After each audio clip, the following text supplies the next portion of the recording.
Station, this is Houston. Are you ready for the event? Houston, this is Station. We are ready for the event. JSC PAO, this is Mission Control Houston.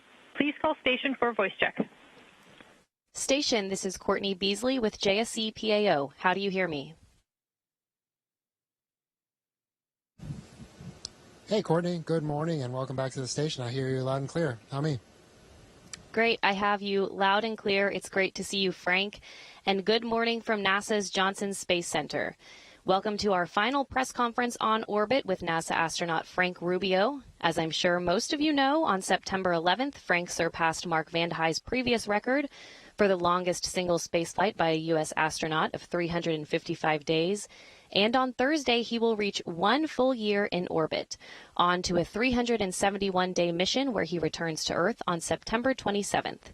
We'll be taking questions from our phone bridge today and through social media using hashtag AskNASA. But before we get started, Frank, would you like to say a few words? Hey, Courtney. Yeah, thanks so much. Yeah, so I think Thursday marks a unique milestone for American human spaceflight. And so I'd just like to take a moment to acknowledge and thank all the people who have helped me to achieve this goal. So first and foremost, my wife and our 4 kids, whose resilience and strength have kind of carried me through this entire mission. Also to our friends and family who have supported us and prayed for us throughout this entire year. Their love has been amazing. And then after that, my crewmates, all 28 crewmates that I've been able to fly with, and especially those of Crew 5 and Crew 6, who I spent the most amount of time with, and of course my Soyuz crewmates who have been through this entire event with me. It's been an incredible experience, and really the time with them has been the most special part. And last but not least, to thank the entire flight control team, the flight directors, the flight controllers, especially at NASA, but also for our international partners. It's been just incredible to work with all of them. They make this place run so smoothly, and it really makes it easy for us to be up here and work here. And so I'm incredibly thankful for the entire team and to have been able to spend this time together. Thanks, Frank. We will go ahead and open it up for questions. If you are on the phone bridge, just a reminder to press *1 when you're ready to ask your question and *2 if your question has already been asked. And for media asking your questions in Spanish today, please repeat the question in English before Frank delivers his response. We'll go ahead and start on the phone bridge with Gina Sinceri with ABC News.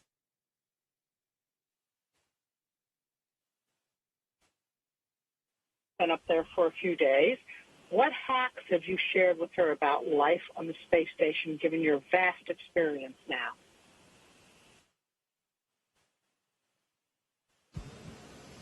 Hey, Gina, good to talk to you again. I think I missed the first portion of your question there. Could you please repeat that? Certainly. Laurel O'Hara's been up there for a few days now. What hacks have you shared with her, given your vast experience on the space station, your tips and tricks? Yeah, well, you know, it's great to have Laurel up here. She's a close friend. She's a classmate. And so Jasmine, Laurel, and I have had a great time kind of reuniting here in space. And honestly, she's doing fantastic just on her own. We've been showing her around as a crew. And just kind of, you know, the day-to-day life is kind of what you show them the first couple of days. How to use the restroom in space, how to prepare your food, how to sleep. All the little things you kind of take for granted on Earth, you kind of have to learn anew up here. And although we have fantastic training and we come up incredibly well prepared, you always just need a little bit of kind of showing you around how the real thing works. So we kind of focused on that. And then yesterday and today were her first couple of days of real work. And honestly, she looks like a pro already. So we've been working together on a few tasks. And, you know, more than anything, just kind of showing her little odds and ends that you learn over the span of a year. But I have full confidence she's going to do great over the next 6 months. Next, we have a question from Bill Harwood with CBS News. Hey, thanks, Frank. It's Bill Harwood down at the Kennedy Space Center. You know, one of the questions I had thinking about a year-long flight, and of course Oleg and Nikolai are going to pretty much do the same thing on their increments. When you look ahead to something like a flight to Mars and a mission that will take, 7 or 8 months just to get there and then come back, what does your experience tell you about that? What is the psychological aspect of all of that more than the physical aspect of it, or is it the other way around? How do you view that for these future long duration flights? Thanks. Hey, Bill. Yeah, it is. That's a great question because hopefully we'll be dealing with that topic here in the next couple of decades, and so it's key to start preparing now. And I think it's really a combination of both. The psychological factor was more of a factor than I expected, but again, just having a really good team around you is such an incredible help. Staying busy but not too busy, and just finding that work balance along with relaxation as able. And then staying in communication with loved ones back on Earth, I think, is going to be important. But just really having a good team and having trained together as a team and focusing on the mission together as a team, I think is going to be incredibly important. But I'm confident that whoever is going on that mission is going to do great, and I look forward to seeing how that team operates.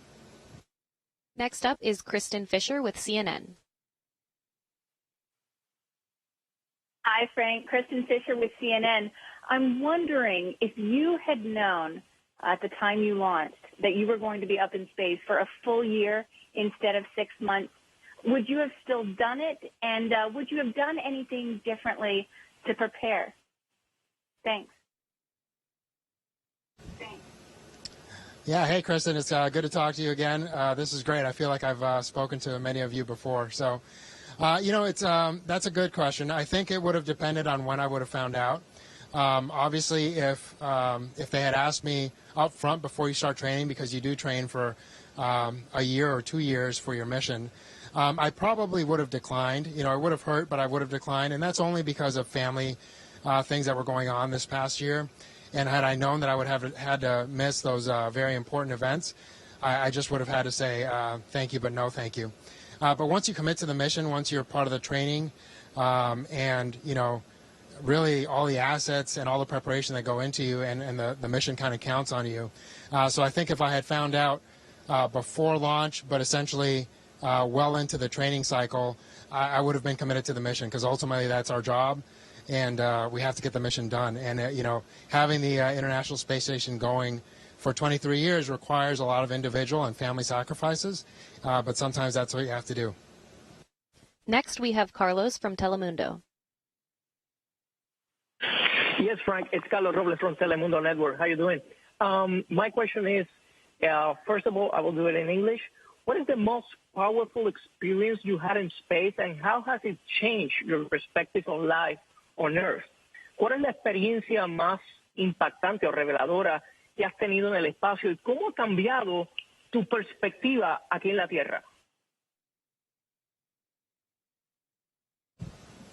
Buenos días, Carlos. Gusto saludarte. Bueno, sabes, la experiencia creo que más poderosa que he tenido es ver nuestro planeta, la belleza que es en nuestro planeta. Y claro, yo creo que ya muchos no tienen necesariamente que uno venir al espacio para entender que tenemos que cuidar nuestro planeta.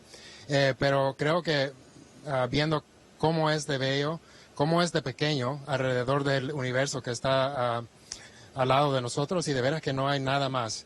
Entonces creo que pone el énfasis que importante es cuidar nuestro planeta para nuestros hijos y para el futuro.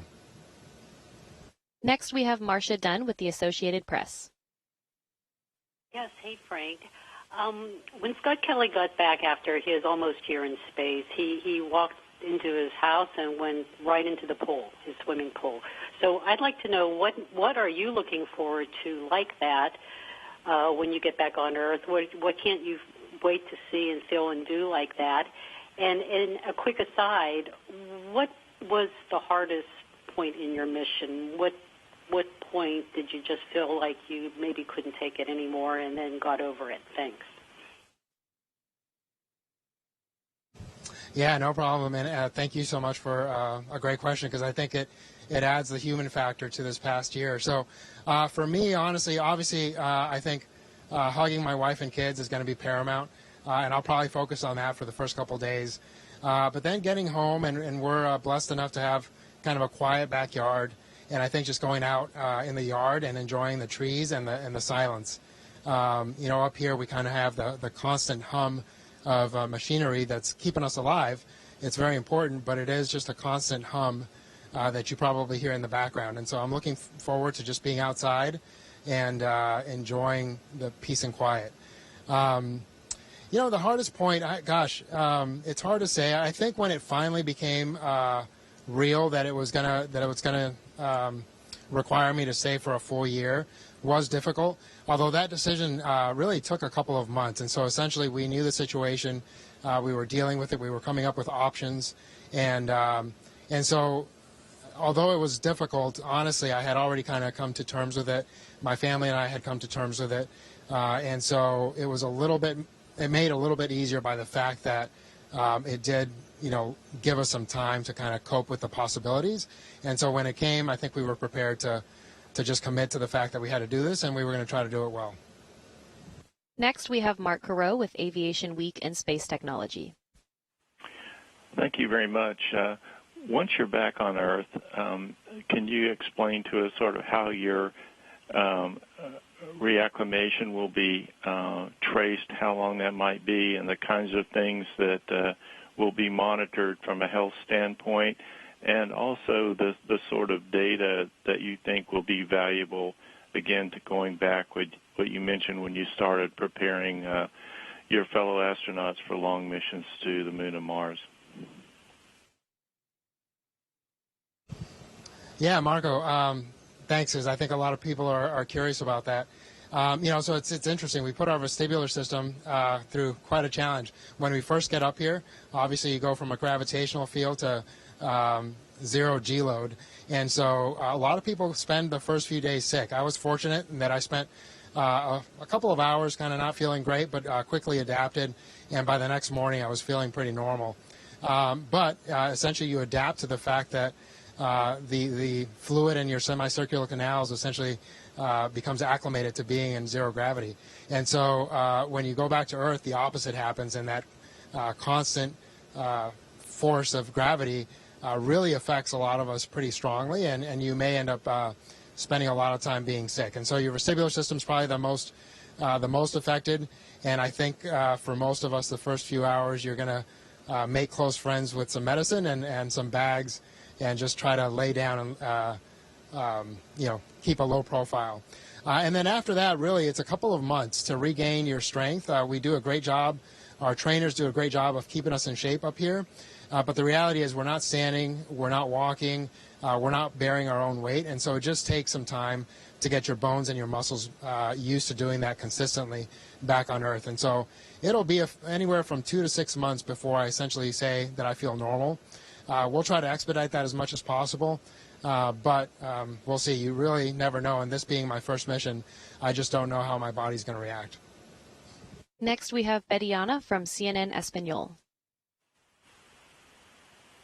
Hi, thank you for your time. I will do the question in Spanish first. And Frank, después de estar tanto tiempo en el espacio, ¿qué mensaje te gustaría darle a todos en la Tierra, pero sobre todo a los niños pequeños que te admiran y a aquellos que tienen una ascendencia latina como la tuya?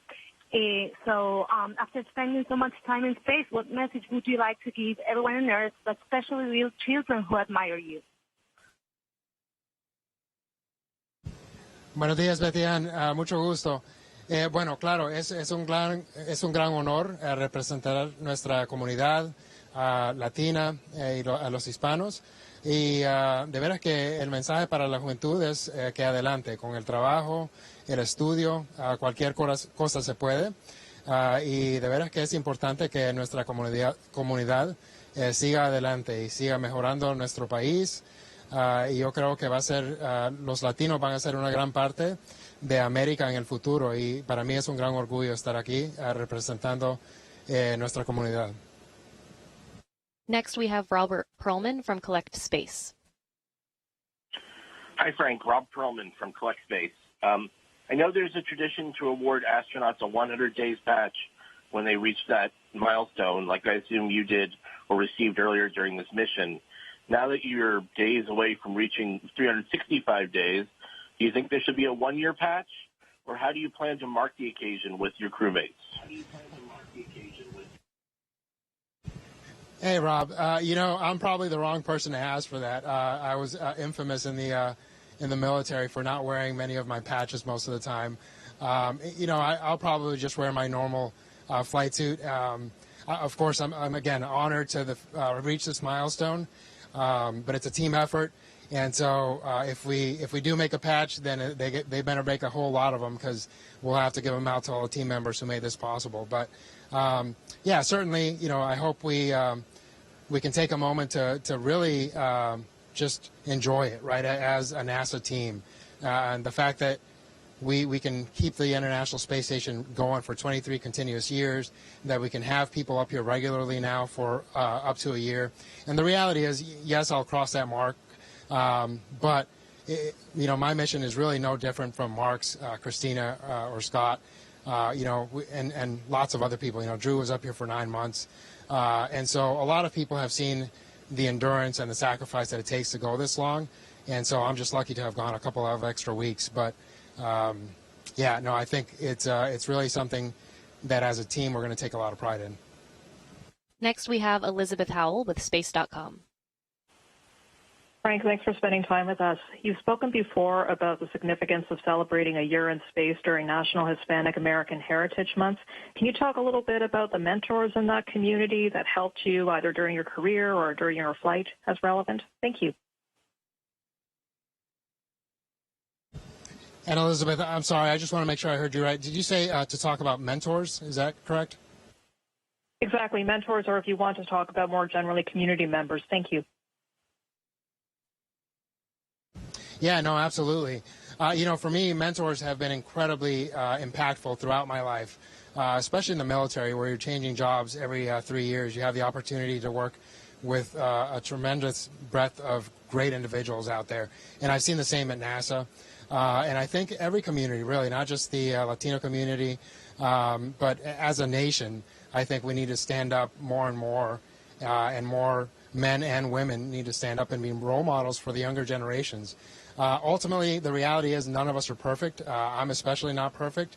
And so I think the importance of role modeling is to show, hey, effort, attitude, and when you mess up, kind of admitting your mistakes, and showing that resilience to do so, and then get better after that.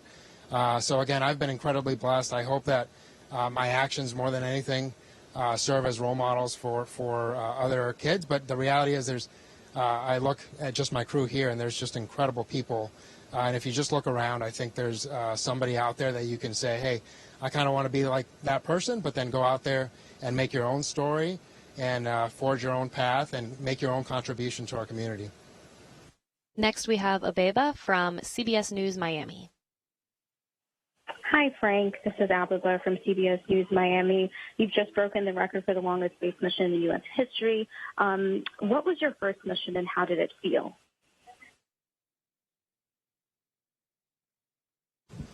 Hey, Abeba. Again, this actually is my first mission, which is incredible at the fact that it just happened to last this long. And it's been a mixed emotional roller coaster to a certain degree, because personally it was an incredible challenge and it was difficult. Professionally, it was incredibly rewarding. It's a huge honor, and it's a privilege to represent our office and our team this way. But overall, I think one thing that I've tried to do and hopefully have achieved, I certainly haven't done it perfectly, is just to kind of stay positive and stay steady throughout the mission.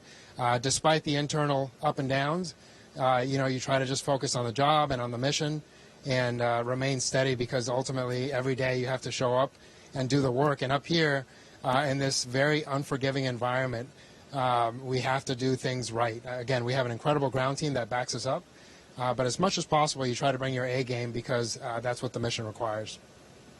Next, we have Maria from Caracol TV. Hi, Frank. I'm Maria Arango from Caracol Televisión in Colombia. I'm asking you in English, but if you please answer us in Spanish. We met your mother in El Salvador last week. She was so proud. I'm sure you will be back safe, and after a whole year of hard work in space, she's sure you're going to bring important things for science and for humanity. What is exactly that you're bringing back? And she told us also that you love to eat a big green fresh salad when you land in Earth. Estuvimos con tu mamá la semana pasada, está orgullosa y segura de que vas a venir seguro a la Tierra, segura de que vas a traer algo importante para la ciencia y para la humanidad. ¿Qué es exactamente eso que vas a traer? Y si el antojo mayor al llegar para comer es una gran ensalada verde, que es lo que más has extrañado. Gracias, Frank. Bueno, sí, mucho gusto, María, y saludos a los colombianos. Muchas gracias por su apoyo. Sabe, de veras que para mí ha sido un gran orgullo representar a mi mamá, a su patria, El Salvador, nuestra comunidad. Y sí, claro, me emociona regresar y poder verla. Y lástimamente va a ser unos cuantos meses, creo, porque tengo que recuperar un poco antes de que pueda viajar. Pero sí, una ensalada, porque de veras que acá no tenemos demasiada comida fresca. La comida es excelente, pero no muy fresca, y eso es porque, claro, tiene que volar meses en adelante en cualquier coheta que viene para traer supplies a la estación. Y a veces lo que voy a traer a la Tierra, creo que más que todo va a ser la experiencia, el mensaje y las ideas que he podido experimentar aquí en la estación. Y para mí va a ser un gran orgullo poder dar esas ideas a la juventud, no solo de América, de El Salvador, pero de toda la comunidad de Latinoamérica. All right, that's all the time we have for today. Frank, thanks again for your time today. And as you approach these final historic milestones in your mission, we are all cheering you on back here on Earth and look so forward to having you home. And thanks to all of you who participated through our phone bridge and social media platforms to join in on our discussion today. We'll see you again next time. All right, Courtney, thanks again. And I look forward to seeing you all in just about a week. Take care. Station, this is Houston ACR. That concludes the event. Thank you to all participants. Station, we are now resuming operational audio communications.